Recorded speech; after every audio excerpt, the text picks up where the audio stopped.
同学们，接下来我们学习一下和青春痘说拜拜蒲公英这个相关的内容。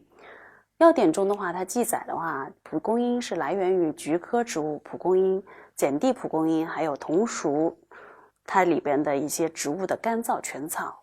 桐属的这个范围就非常非常广了，包括了东北蒲公英、一包蒲公英、红梗蒲公英等等。所以的话，在这个品种里边的话，它是比较多的。但是呢，我们实际运用中的话，还是以蒲公英这个种最为常见。由于蒲公英的话，它是春季开花的植物，所以的话，它植物形态上的话，叶形的话是比较多变的。甚至同一株的不同叶子它都有所不同。因此，在对蒲公英进行鉴别时，应该主要从植物的器官，如它的总苞片花冠、根、果实等这个多方面入手。好，那我们接下来看一下我们蒲公英花的相关特征。蒲公英这种植物的话很常见，是不是？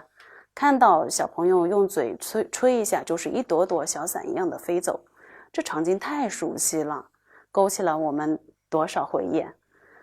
其实从植物组织结构上讲，这一朵朵小伞其实就是它的果实。你拿到一朵到手上仔细看了以后，会发现它是一个有白色冠毛的长椭圆形的瘦果，就像图片上这样一个呈现的。而且的话，有这些小伞组成的蒲公英的果序，也就是我们摘下来的整个的绒球，吹走的是一个个果实。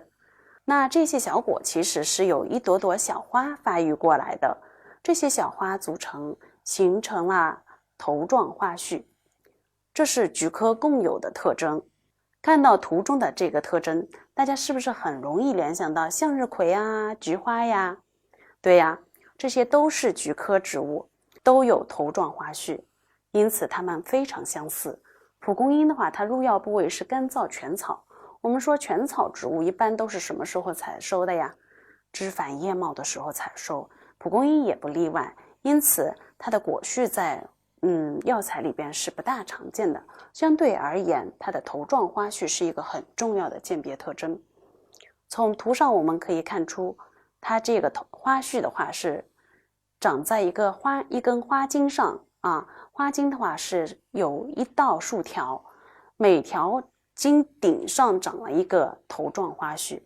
细看这个头状花序的话，大家会发现它下面有总苞片，是好多层，里边的话一层是比较长的很多时候的花开了以后它是反翘下来花冠的话它是呈什么黄褐色或者是淡黄白色，里边有许多许多的小花组成。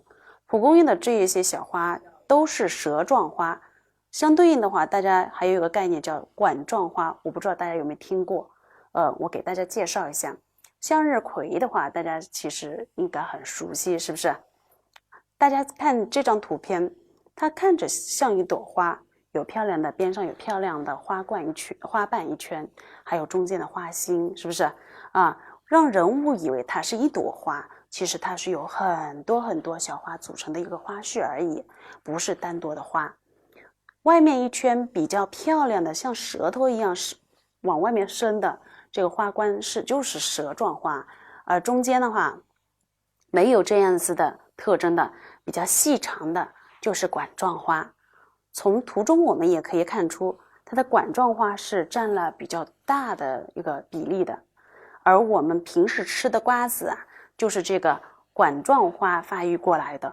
所以的话，这样一朵花序的话，上面会长许多许多许多的瓜子那蒲公英的话，它不像向日葵或者菊花一样，它只有舌状花而没有管状花。它的舌状花的花冠的颜色和总苞片特征都是非常明显的，很容易跟它的一些混淆品进行区分。比如来源于同科不同属的什么地胆草一点红等，通过花冠的颜色的话，我们就可以去进行区分。还有一个苦苣菜，我不知道大家有没有听过，其实这个也很常见。它相对来说的话，这个种和蒲公英是长得比较像的就是图片里边的这种。是不是在田野边也看过啊？经常采过来当野菜吃。其实的话，蒲公英也是一个很好的野菜，两者是比较相近的，容易混淆。苦苣菜的话，它的花也是黄色的舌状花，头状花序的话，它是少在顶端排列成紧密的散房花序，或者说总状花序，或者说单生茎枝顶端。这个怎么理解？也就是说，我们蒲公英的话，它不是说是单枝的茎枝上面只有一个总状花序吗？而苦苣菜的话，它是一根茎枝上面不仅仅只有一朵花序，可能会有好几朵。有这个印象，大家就知道它的区别了。还有它的瘦果的话，冠毛是白色的，而且然后是呈单毛状，彼此纠缠。所以的话，你摘下它个绒球啊，这时候让你吹，不像蒲公英这么好吹。而且蒲公英的话，它的这个叶部，间狭成叶柄，叶柄及主脉的话，常常是呈红紫色的。苦苣菜它的基部的基生叶的话，它是间狭长成短叶柄状，所以的话，这个特点的话，我们也可以进行区分。那化妆品里边的话，它用的品种有哪些呢？